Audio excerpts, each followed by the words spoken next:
Hello friend, स्वागत है आपका अपने चैनल आज क्लास में। आज की इस वीडियो में बिहार बोर्ड कक्षा 10वीं के लिए सामाजिक विज्ञान का एक मॉडल पेपर सॉल्व करेंगे। इस मॉडल पेपर में काफ़ी महत्वपूर्ण 50 ऑब्जेक्टिव प्रश्न रहेगा जो आपके फाइनल बोर्ड परीक्षा के लिए काफ़ी महत्वपूर्ण रहेगा। तो एक भी प्रश्न आप लोग स्किप मत कीजिएगा। वीडियो को प्लीज़ आप लोग शुरू से लेके अंत तक देखिएगा। और चैनल को अभी तक आप सब्सक्राइब नहीं किए हैं तो चैनल को सब्सक्राइब कर लीजिएगा। और सब्सक्राइब करने के बाद एक बेल आइकन आता है तो बेल आइकन को दबा के ऑल पे कर लीजिएगा, ताकि जब भी लाइव क्लास हो तो आपके पास नोटिफिकेशन पहुंचता रहे। और 6 बजे से वेबसाइट पे सामाजिक विज्ञान का ऑनलाइन टेस्ट होगा, तो आप लोग जरूर दीजिएगा टेस्ट। तो आइए शुरू करते हैं पहले नंबर प्रश्न से। तो पहला नंबर प्रश्न है कि महात्मा गांधी किस पत्रिका का संपादन किए थे। ए ऑप्शन है केसरी, बी ऑप्शन है हरिजन, सी ऑप्शन है बंगाली, डी ऑप्शन है हिंदुस्तानी। तो यहाँ पे आपको बताना है कि महात्मा गांधी किस पत्रिका का संपादन किए थे। तो हरिजन पत्रिका का संपादन किए थे, इसे आपको याद रखना है। यहाँ पे बी वाला ऑप्शन बिल्कुल ही सही हो जाएगा। ये देखते हैं अगला प्रश्न, 2 नंबर प्रश्न है कि बांग्लादेश का उदय किस वर्ष हुआ था। ए ऑप्शन है 1971 में, बी ऑप्शन है 1973 में, सी ऑप्शन है 1920 में, डी ऑप्शन है 1930 में। तो यहाँ पे आपको बताना है कि बांग्लादेश का उदय किस वर्ष हुआ था। तो बांग्लादेश का उदय 1971 में हुआ था, इसे आपको याद रखना है। यहाँ पे ए वाला ऑप्शन बिल्कुल ही सही हो जाएगा। ये देखते हैं अगला प्रश्न, 3 नंबर प्रश्न है कि भारत के किस राज्य की प्रति व्यक्ति आय अधिक है। ए ऑप्शन है पटना का, बी ऑप्शन है गोवा का, सी ऑप्शन है मुंबई का, डी ऑप्शन है दिल्ली का। तो यहाँ पे आपको बताना है कि भारत के किस राज्य की प्रति व्यक्ति आय अधिक है। तो गोवा का अधिक है, इसे आपको याद रखना है। यहाँ पे बी वाला ऑप्शन बिल्कुल ही सही हो जाएगा। ये देखते हैं अगला प्रश्न, 4 नंबर प्रश्न है कि नेपाल की मुद्रा क्या है। ए ऑप्शन है टाका, बी ऑप्शन है रुपया, सी ऑप्शन है डॉलर, डी ऑप्शन है पौंड। तो यहाँ पे आपको बताना है कि नेपाल की मुद्रा क्या है। तो नेपाल की मुद्रा रुपया है, इसे आपको याद रखना है। यहाँ पे बी वाला ऑप्शन बिल्कुल ही सही हो जाएगा। ये देखते हैं अगला प्रश्न, 5 नंबर प्रश्न है कि निम्न में से किसको प्राथमिक क्षेत्र कहा जाता है। ए ऑप्शन है सेवा क्षेत्र को, बी ऑप्शन है कृषि क्षेत्र को, सी ऑप्शन है औद्योगिक क्षेत्र को, डी ऑप्शन है इनमें से सभी को। तो यहाँ पे आपको बताना है कि निम्न में से किसको प्राथमिक क्षेत्र कहा जाता है। तो कृषि क्षेत्र को प्राथमिक क्षेत्र कहा जाता है, इसे आपको याद रखना है। यहाँ पे बी वाला ऑप्शन बिल्कुल ही सही हो जाएगा। सामाजिक विज्ञान के काफ़ी महत्वपूर्ण 50 ऑब्जेक्टिव प्रश्न बताएंगे इस मॉडल पेपर में, तो एक भी प्रश्न आप लोग स्किप मत कीजिएगा। वीडियो को प्लीज़ आप लोग शुरू से लेके अंत तक देखिएगा। और 6 बजे से वेबसाइट पे ऑनलाइन टेस्ट शुरू हो रहा है और ये टेस्ट 12 बजे तक चलेगा, तो आप लोग ज़रूर टेस्ट दीजिएगा। और वीडियो को अभी तक आप लाइक नहीं किए हैं तो प्लीज़ आप लोग वीडियो को लाइक भी कर दीजिएगा। आइए देखते हैं अगला प्रश्न, 6 नंबर प्रश्न है कि सिखों के 10वें गुरु श्री गोविंद सिंह का जन्म बिहार के किस नगर में हुआ था। ए ऑप्शन है मुंगेर में, बी ऑप्शन है खगड़िया में, सी ऑप्शन है पटना में, डी ऑप्शन है भागलपुर में। तो कहाँ पे हुआ था। तो पटना में हुआ था, इसे आपको याद रखना है। यहाँ पे सी वाला ऑप्शन बिल्कुल ही सही हो जाएगा। ये देखते हैं अगला प्रश्न, 7 नंबर प्रश्न है कि सूचना का अधिकार अधिनियम कानून कब लागू हुआ। ए ऑप्शन है 2004 में, बी ऑप्शन है 2005 में, सी ऑप्शन है 2006 में, डी ऑप्शन है 2007 में। तो यहाँ पे आपको बताना है कि सूचना का अधिकार अधिनियम कानून कब लागू हुआ।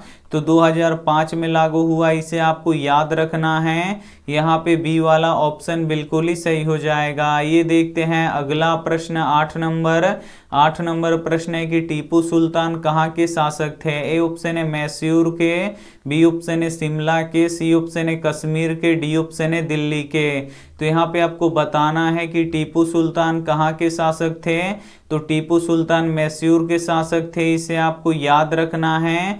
यहाँ पे ए वाला ऑप्शन बिल्कुल ही सही हो जाएगा। ये देखते हैं अगला प्रश्न, 9 नंबर प्रश्न है कि सविनय अवज्ञा आंदोलन कब और कहां से शुरू हुआ। ए ऑप्शन है भुज 1920, बी ऑप्शन है अहमदाबाद 1930, सी ऑप्शन है दांडी 1930, डी ऑप्शन है दिल्ली 1947।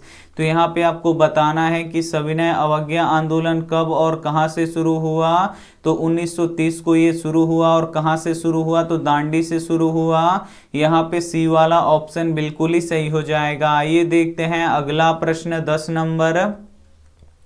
10 नंबर प्रश्न है कि वार एंड पीस किसकी रचना है। ए ऑप्शन है कार्ल मार्क्स की, बी ऑप्शन है लियो टोल्स्टॉय की, सी ऑप्शन है हिटलर की, डी ऑप्शन है इनमें से कोई नहीं। तो यहाँ पे आपको बताना है कि वार एंड पीस किसकी रचना है। तो लियो टोल्स्टॉय की रचना है, इसे आपको याद रखना है। यहाँ पे बी वाला ऑप्शन बिल्कुल ही सही हो जाएगा। आइए देखते हैं अगला प्रश्न 11 नंबर। 11 नंबर प्रश्न है कि किसने कहा था कि बिहार के बिना भारत का विकास संभव नहीं है। ए ऑप्शन है APJ Abdul Kalam, B option है नरेंद्र मोदी, सी ऑप्शन है राजेंद्र प्रसाद, डी ऑप्शन है महात्मा गांधी। तो यहाँ पे आपको बताना है कि किसने कहा था कि बिहार के बिना भारत का विकास संभव नहीं है। तो एपीजे अब्दुल कलाम जी ने कहा था, इसे आपको याद रखना है। यहाँ पे ए वाला ऑप्शन बिल्कुल ही सही हो जाएगा। आइए देखते हैं अगला प्रश्न 12 नंबर।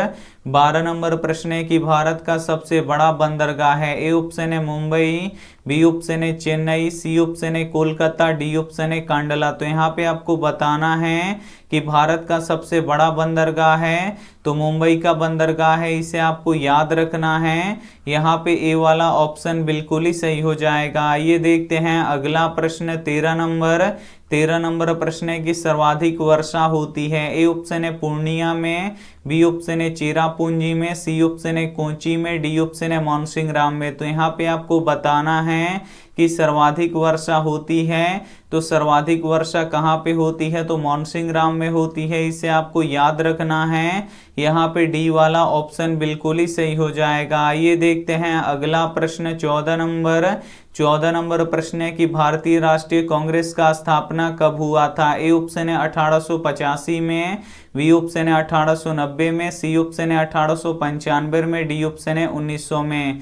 तो यहाँ पे आपको बताना है कि भारतीय राष्ट्रीय कांग्रेस का स्थापना कब हुआ था। तो 1885 में हुआ था, इसे आपको याद रखना है। यहाँ पे ए वाला ऑप्शन बिल्कुल ही सही हो जाएगा। आइए देखते हैं अगला प्रश्न 15 नंबर। 15 नंबर प्रश्न है कि ग्राम कचहरी का प्रमुख कौन होता है। ए ऑप्शन है पंच, बी ऑप्शन है सरपंच, सी ऑप्शन है प्रमुख, डी ऑप्शन है न्याय मित्र। तो यहाँ पे आपको बताना है कि ग्राम कचहरी का प्रमुख कौन होता है, तो सरपंच होता है, इसे आपको याद रखना है। यहाँ पे बी वाला ऑप्शन बिल्कुल ही सही हो जाएगा। सामाजिक विज्ञान के इस मॉडल पेपर में काफी महत्वपूर्ण 50 ऑब्जेक्टिव प्रश्न बताएंगे, तो एक भी प्रश्न आप लोग स्किप मत कीजिएगा। वीडियो को प्लीज आप लोग शुरू से लेके अंत तक देखिएगा, और वीडियो को अभी तक आप लाइक नहीं किए हैं तो प्लीज आप लोग वीडियो को लाइक भी कर दीजिएगा। आइए देखते हैं अगला प्रश्न 16 नंबर। 16 नंबर प्रश्न है कि मानव पूंजी के प्रमुख घटक हैं। ए ऑप्शन है ज्ञान, बी ऑप्शन है कौशल, सी ऑप्शन है अनुभव, डी ऑप्शन है इनमें से सभी। तो यहाँ पे आपको बताना है कि मानव पूंजी के प्रमुख घटक हैं, तो ज्ञान, कौशल, अनुभव ये सभी हैं। तो यहाँ पे डी वाला ऑप्शन बिल्कुल ही सही हो जाएगा। आइए देखते हैं अगला प्रश्न 17 नंबर। 17 नंबर प्रश्न है कि नेपा नगर प्रसिद्ध है। ए ऑप्शन है चीनी मिल के लिए, बी ऑप्शन है अखबारी कागज के लिए, सी ऑप्शन है सीमेंट के लिए, डी ऑप्शन है सूती कपड़ा के लिए। तो यहाँ पे आपको बताना है कि नेपा नगर प्रसिद्ध है, तो जो नेपा नगर है ये अखबारी कागज के लिए प्रसिद्ध है, इसे आपको याद रखना है। यहाँ पे बी वाला ऑप्शन बिल्कुल ही सही हो जाएगा। आइए देखते हैं अगला प्रश्न 18 नंबर। 18 नंबर प्रश्न है कि यंग यूरोप के संस्थापक कौन है। ए ऑप्शन है मेजनी, बी ऑप्शन है गैरीबाल्डी, सी ऑप्शन है इमैनुअल, डी ऑप्शन है मुसोलिन। तो यहाँ पे आपको बताना है कि यंग यूरोप के संस्थापक कौन है, तो मेजनी है, इसे आपको आपको याद रखना है, यहाँ पे ए वाला ऑप्शन बिल्कुल ही सही हो जाएगा। ये देखते हैं अगला प्रश्न 19 नंबर प्रश्न है कि निम्न में से कौन सा उद्योग कृषि पर आधारित नहीं है। ए ऑप्शन है सूती वस्त्र उद्योग, बी ऑप्शन है सीमेंट उद्योग, सी ऑप्शन है चीनी उद्योग, डी ऑप्शन है जूट उद्योग। तो यहाँ पे आपको बताना है कि निम्न में से कौन सा उद्योग कृषि पर आधारित नहीं है। तो सीमेंट उद्योग नहीं है, इसे आपको याद रखना है। यहाँ पे बी वाला ऑप्शन बिल्कुल ही सही हो जाएगा। ये देखते हैं अगला प्रश्न 20 नंबर प्रश्न है कि बिहार में किसकी प्रधानता है। ए ऑप्शन है कृषि की, बी ऑप्शन है मछली पालन की, सी ऑप्शन है खनिज की, डी ऑप्शन है उद्योग की। तो यहाँ पे आपको बताना है कि बिहार में किसकी प्रधानता है। तो बिहार में कृषि की प्रधानता है, इसे आपको याद रखना है। यहाँ पे ए वाला ऑप्शन बिल्कुल ही सही हो जाएगा। ये देखते हैं अगला प्रश्न 21 नंबर प्रश्न है कि the history of the loss of Vietnam के लेखक हैं। ए ऑप्शन है गैरीबाल्डी, बी ऑप्शन है फान बोई चाउ, सी ऑप्शन है हिटलर, डी ऑप्शन है मेजनी। तो यहाँ पे आपको बताना है कि the history of loss of Vietnam के लेखक कौन है। तो फान बोई चाउ है, इसे आपको याद रखना है। यहाँ पे बी वाला ऑप्शन बिल्कुल ही सही हो जाएगा। ये देखते हैं अगला प्रश्न 22 नंबर प्रश्न है कि भारत एक राष्ट्र है। ए ऑप्शन है विकसित, बी ऑप्शन है विकासशील, सी ऑप्शन है पिछड़ा, डी ऑप्शन है अत्यंत पिछड़ा। तो यहाँ पे आपको बताना है कि भारत एक राष्ट्र है। तो जो भारत है ये एक विकासशील राष्ट्र है, इसे आपको याद रखना है। यहाँ पे बी वाला ऑप्शन बिल्कुल ही सही हो जाएगा। ये देखते हैं अगला प्रश्न 23 नंबर प्रश्न है कि बृहद क्षेत्र में जल की उपस्थिति के कारण पृथ्वी को कहते हैं। ए ऑप्शन है उजला ग्रह, बी ऑप्शन है नीला ग्रह, सी ऑप्शन है पीला ग्रह, डी ऑप्शन है लाल ग्रह। तो यहाँ पे आपको बताना है कि बृहद क्षेत्र में जल की उपस्थिति के कारण पृथ्वी को कहते हैं तो नीला ग्रह कहते हैं, इसे आपको याद रखना है। यहाँ पे बी वाला ऑप्शन बिल्कुल ही सही हो जाएगा। ये देखते हैं अगला प्रश्न 24 नंबर प्रश्न है कि भारत में सांसद बनने के लिए न्यूनतम आयु कितना है। ए ऑप्शन है 18 वर्ष, बी ऑप्शन है 20 वर्ष, सी ऑप्शन है 12 वर्ष, डी ऑप्शन है 25 वर्ष। तो यहाँ पे आपको बताना है कि भारत में सांसद बनने के लिए न्यूनतम आयु कितना है। तो 25 वर्ष है, इसे आपको याद रखना है। यहाँ पे डी वाला ऑप्शन बिल्कुल ही सही हो जाएगा। ये देखते हैं अगला प्रश्न 25 नंबर प्रश्न है कि प्लास्टिक मुद्रा का एक उदाहरण है। ए ऑप्शन है चेक, बी ऑप्शन है बैंक ड्राफ्ट, सी ऑप्शन है एटीएम कार्ड, डी ऑप्शन है मिश्रित मुद्रा। तो यहाँ पे आपको बताना है कि प्लास्टिक मुद्रा का एक उदाहरण है। तो एटीएम कार्ड प्लास्टिक मुद्रा का एक उदाहरण है, इसे आपको याद रखना है। यहाँ पे सी वाला ऑप्शन बिल्कुल ही सही हो जाएगा। ये देखते हैं अगला प्रश्न 26 नंबर प्रश्न है कि भारत में कहाँ महिलाओं के लिए आरक्षण की व्यवस्था है। ए ऑप्शन है लोकसभा में, बी ऑप्शन है राज्यसभा में, सी ऑप्शन है विधानसभा में, डी ऑप्शन है पंचायती राज संस्था में। तो यहाँ पे आपको बताना है कि भारत में कहाँ महिलाओं के लिए आरक्षण की व्यवस्था है। तो पंचायती राज संस्थाओं में है, इसे आपको याद रखना है। यहाँ पे डी वाला ऑप्शन बिल्कुल ही सही हो जाएगा। ये देखते हैं अगला प्रश्न 27 नंबर प्रश्न है कि भारत का केंद्रीय बैंक कौन सा है। ए ऑप्शन है Reserve Bank of India, B option है क्षेत्रीय ग्रामीण बैंक, सी ऑप्शन है State Bank of India, D option है पंजाब नेशनल बैंक। तो यहाँ पे आपको बताना है कि भारत का केंद्रीय बैंक कौन सा है।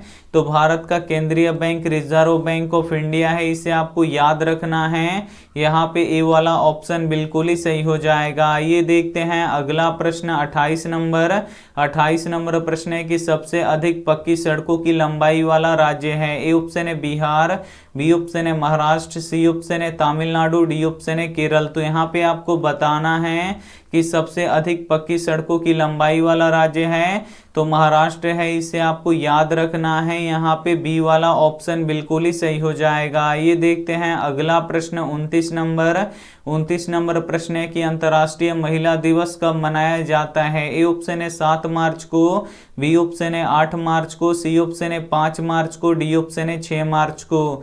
तो यहाँ पे आपको बताना है कि अंतर्राष्ट्रीय महिला दिवस किस दिन को मनाया जाता है।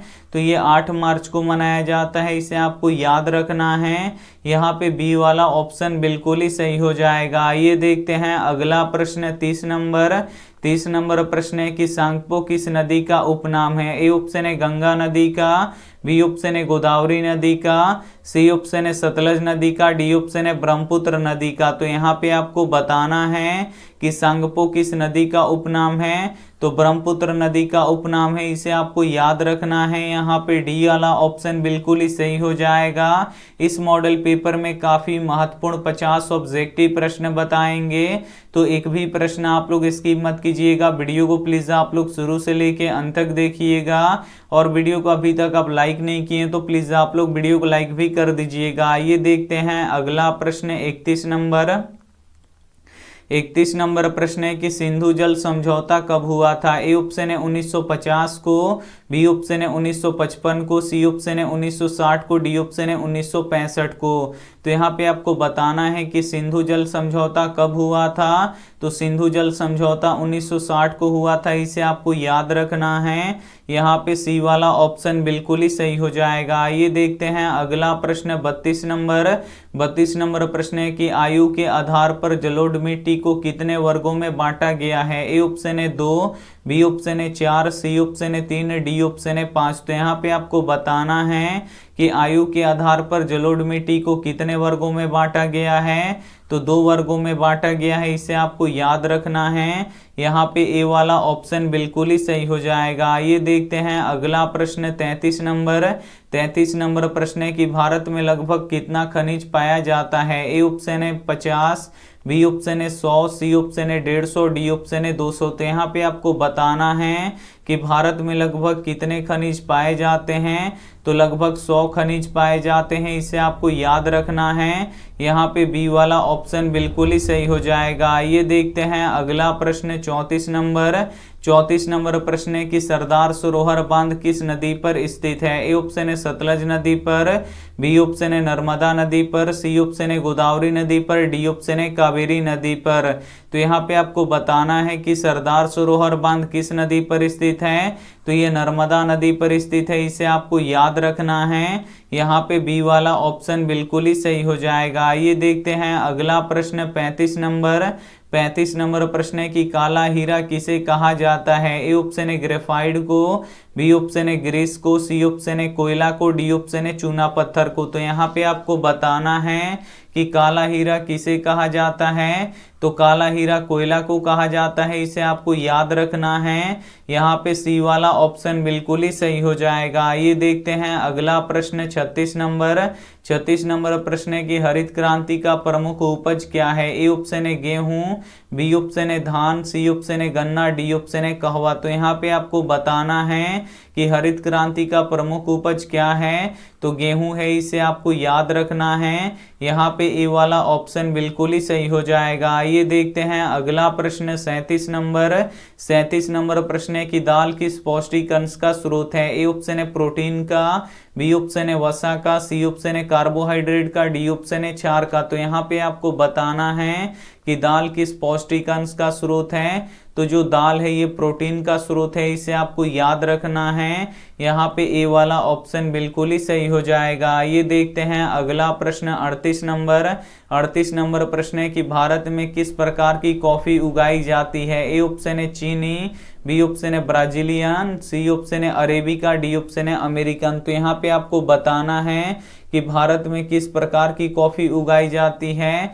तो अरेबिका कॉफी उगाई जाती है, इसे आपको याद रखना है। यहाँ पे सी वाला ऑप्शन बिल्कुल ही सही हो जाएगा। ये देखते हैं अगला प्रश्न 39 नंबर प्रश्न है कि जूट का उत्पादन किस राज्य में अधिक होता है? ए ऑप्शन है बिहार में, बी ऑप्शन है पश्चिम बंगाल में, सी ऑप्शन है गुजरात में, डी ऑप्शन है महाराष्ट्र में। तो यहाँ पे आपको बताना है कि जूट का उत्पादन किस राज्य में अधिक होता है।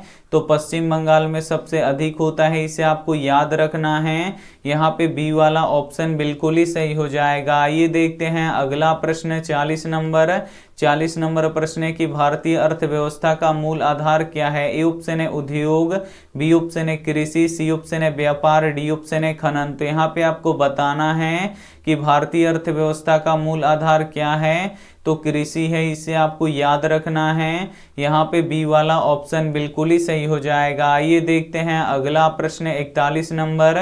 41 नंबर प्रश्न है कि भारत का पहला समाचार पत्र कौन सा है। ए ऑप्शन है बिहार गजट, बी ऑप्शन है भारत गजट, सी ऑप्शन है बंगाल गजट, डी ऑप्शन है इनमें से कोई नहीं। तो यहाँ पे आपको बताना है कि भारत का पहला समाचार पत्र कौन सा है। तो भारत का पहला समाचार पत्र बंगाल गजट है, इसे आपको याद रखना है। यहाँ पे सी वाला ऑप्शन बिल्कुल ही सही हो जाएगा। आइए देखते हैं अगला प्रश्न 42 नंबर। 42 नंबर प्रश्न है कि भारत में सबसे ऊंचा सड़क कहाँ स्थित है। ए ऑप्शन है पश्चिमी घाट में, बी ऑप्शन है लेह में, सी ऑप्शन है शिमला में, डी ऑप्शन है हिमाचल में। तो यहाँ पे आपको बताना है कि भारत में सबसे ऊंचा सड़क कहाँ है, तो लेह में है, इसे आपको याद रखना है। यहाँ पे बी वाला ऑप्शन बिल्कुल ही सही हो जाएगा। आइए देखते हैं अगला प्रश्न 43 नंबर। 43 नंबर प्रश्न है कि बिहार में जूट उत्पादन में ए ऑप्शन है वृद्धि हो रही है, बी ऑप्शन है गिरावट हो रही है, सी ऑप्शन है स्थिर है, डी ऑप्शन है कोई नहीं। तो यहाँ पे आपको बताना है कि बिहार में जूट उत्पादन में क्या हो रहा है, तो गिरावट हो रहा है, इसे आपको याद रखना है। यहाँ पे बी वाला ऑप्शन बिल्कुल ही सही हो जाएगा। आइए देखते हैं अगला प्रश्न 44 नंबर। 44 नंबर प्रश्न है कि बिहार में रज्जू मार्ग कहाँ है। ए ऑप्शन है बिहार शरीफ में, बी ऑप्शन है राजगीर में, सी ऑप्शन है गया में, डी ऑप्शन है बांका में। तो यहाँ पे आपको बताना है कि बिहार में रज्जू मार्ग कहाँ है, तो बिहार में रज्जू मार्ग राजगीर में है, इसे आपको याद रखना है। यहाँ पे बी वाला ऑप्शन बिल्कुल ही सही हो जाएगा। आइए देखते हैं अगला प्रश्न 45 नंबर। 45 नंबर प्रश्न है कि हीराकुंड बांध कहाँ स्थित है। ए ऑप्शन है कर्नाटक में, बी ऑप्शन है तमिलनाडु में, सी ऑप्शन है बिहार में, डी ऑप्शन है उड़ीसा में। तो यहाँ पे आपको बताना है कि हीराकुंड बांध कहाँ है, तो ये उड़ीसा में है, इसे आपको याद रखना है। यहाँ पे डी वाला ऑप्शन बिल्कुल ही सही हो जाएगा। ये देखते हैं अगला प्रश्न 46 नंबर। 46 नंबर प्रश्न है कि राजस्थान की सबसे महत्वपूर्ण परियोजना कौन सी है। ए ऑप्शन है चंबल, बी ऑप्शन है नागार्जुन, सी ऑप्शन है इंदिरा गांधी नहर, डी ऑप्शन है भाखड़ा नांगल। तो यहाँ पे आपको बताना है कि राजस्थान की सबसे महत्वपूर्ण परियोजना कौन सी है, तो इंदिरा गांधी नहर है, इसे आपको याद रखना है। यहाँ पे सी वाला ऑप्शन बिल्कुल ही सही हो जाएगा। ये देखते हैं अगला प्रश्न 47 नंबर। 47 नंबर प्रश्न है कि दक्कन ट्रेड का निर्माण कैसे हुआ है। ए ऑप्शन है लावा के प्रवाह से, बी ऑप्शन है रेगुन मिट्टी से, सी ऑप्शन है प्राचीन जलोढ़ मिट्टी से, डी ऑप्शन है इनमें से कोई नहीं। तो यहाँ पे आपको बताना है कि दक्कन ट्रेड का निर्माण कैसे हुआ है, तो लावा के प्रवाह से हुआ है, इसे आपको याद रखना है। यहाँ पे ए वाला ऑप्शन बिल्कुल ही सही हो जाएगा। ये देखते हैं अगला प्रश्न 48 नंबर। 48 नंबर प्रश्न है कि मरुस्थलीय मृदा का विस्तार निम्न में से कहाँ है। ए ऑप्शन है बिहार में, बी ऑप्शन है उत्तर प्रदेश में, सी ऑप्शन है कर्नाटक में, डी ऑप्शन है राजस्थान में। तो यहाँ पे आपको बताना है कि मरुस्थलीय मृदा का विस्तार निम्न में से कहाँ है, तो राजस्थान में है, इसे आपको याद रखना है। यहाँ पे डी वाला ऑप्शन बिल्कुल ही सही हो जाएगा। ये देखते हैं अगला प्रश्न 49 नंबर। 49 नंबर प्रश्न है कि नर्मदा बचाओ आंदोलन किसने चलाया था। ए ऑप्शन है मेधा पाटेकर ने, बी ऑप्शन है संदीप पांडे ने, सी ऑप्शन है अन्ना हजारे ने, डी ऑप्शन है अरविंद केजरीवाल ने। तो यहाँ पे आपको बताना है कि नर्मदा बचाओ आंदोलन किसने चलाया था, तो मेधा पाटेकर ने चलाया था, इसे आपको याद रखना है। यहाँ पे ए वाला ऑप्शन बिल्कुल ही सही हो जाएगा। ये देखते हैं अंतिम प्रश्न 50 नंबर। 50 नंबर प्रश्न है कि भारत के किस शहर में सबसे पहले मेट्रो सेवा शुरू हुआ। ए ऑप्शन है मुंबई में, बी ऑप्शन है दिल्ली में, सी ऑप्शन है कोलकाता में, डी ऑप्शन है बिहार में। तो यहाँ पे आपको बताना है कि भारत के किस शहर में सबसे पहले मेट्रो सेवा शुरू हुआ, तो कोलकाता में हुआ, इसे आपको याद रखना है। यहाँ पे सी वाला ऑप्शन बिल्कुल ही सही हो जाएगा। इस मॉडल पेपर के काफी महत्वपूर्ण 50 ऑब्जेक्टिव प्रश्न बता चुके हैं, और ये जो 50 ऑब्जेक्टिव प्रश्न है ये आपके फाइनल बोर्ड परीक्षा के लिए काफी महत्वपूर्ण है। तो इसमें से जो भी प्रश्न आपको याद ना हो तो प्लीज आप लोग उसे नोटबुक पे लिख के जरूर याद कर लीजिएगा। और यहाँ पे देखिए अब 6 बजे आपका सामाजिक विज्ञान का वेबसाइट पे ऑनलाइन टेस्ट चलेगा, तो उसको आप लोग जरूर दीजिए। और लास्ट समय रहेगा आपका 12 बजे तक और 12:30 में आपका रिजल्ट आ जाएगा। तो आपको अभी जाके आपको क्या करना है कि सामाजिक विज्ञान का टेस्ट देना है। और विज्ञान का जो कल हम टेस्ट लिए थे तो विज्ञान का उसका पीडीएफ अपलोड कर दिए, तो वो भी आप लोग जाके वेबसाइट से पीडीएफ डाउनलोड कर सकते हैं। उसमें 900 बच्चों ने भाग लिया था टेस्ट में, तो जाके अपना रिजल्ट वहाँ पे देख सकते हैं पीडीएफ डाउनलोड करके। और आइए देखते हैं यहाँ पे होमवर्क प्रश्न यहाँ पे देखिए कि एल्यूमिनियम बनाने में किस खनिज का उपयोग किया जाता है। ए ऑप्शन है मैग्नीज का, बी ऑप्शन है टीन का, सी ऑप्शन है लोहा का, डी ऑप्शन है बॉक्साइड का। तो जो भी आपको ऑप्शन सही लगे वो आप हमें कमेंट करके जरूर बताइएगा। और जाके आप लोग यहाँ से टेस्ट ही दीजिए। यहाँ पे वीडियो को लाइक नहीं किए तो प्लीज़ आप लोग वीडियो को लाइक कीजिए, अपने दोस्तों के पास इस वीडियो को जरूर शेयर कीजिए। और चैनल को अभी तक आप सब्सक्राइब नहीं किए तो चैनल को सब्सक्राइब कर लीजिएगा। Thank you for watching. मिलते हैं अगले वीडियो में, तब तक अपना ध्यान रखिए, मन लगा के पढ़ाई कीजिए। Take care and bye.